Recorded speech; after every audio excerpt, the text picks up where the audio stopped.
شموس للإنتاج الفني. أرحب وأرحب قدام رد السلام والمباخر يذعذع طيب دخانها. مرحبا بالضيوف ويا هلا بالكرام باسم أم العروس ابدأ بعنوانها. رحبت أم فيصل بالشعر والكلام ولوحت في يديها تحيي ضيفانها. للضيوف النشامة قدر عالي ومقام وعود ودلاله تسعد عيانه. بالكرم هذه لطيفة حازت أعلى وسام والكرم ساسها وورث جدانها. شيخه وبنت شيخ واخت ناس حشام والأصيلة تعلم الفخر شانها. يوم فرحة بنتها السعد والحظ قام يا عسى افراحها بطوال أزمانها. والف مبروك يا مرمها الغما ليلة بالسعد رب السما زانها. زاهية بفستانك ونورك يزيح الظلام كل من شاف حسنك قال يا زينة. يا بنت شيخين وله شان رفيع ومقام هذا ابو فيصل دير عتيبة وحصانه. وانتم زلالة اللي معتلين السنة روس عتيبة القرب وروس شيخانه.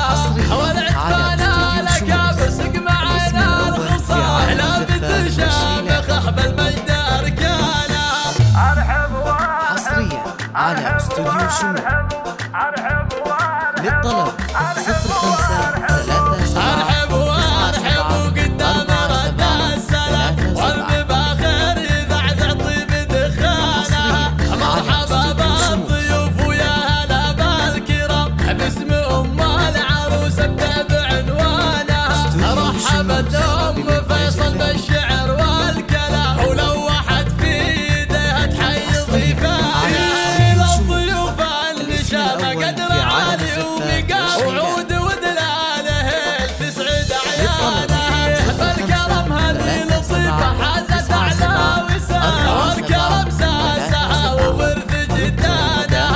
شيخه وبنت شيخ واخت ناس حشام والأصيلة تعلم الفخر شانها. يوم فرحة بنتها السعد والحظ قام يا عسى افراحها بطوال أزمانها. والف مبروك يا مرمها الغما ليلة بالسعد رب السما زانها.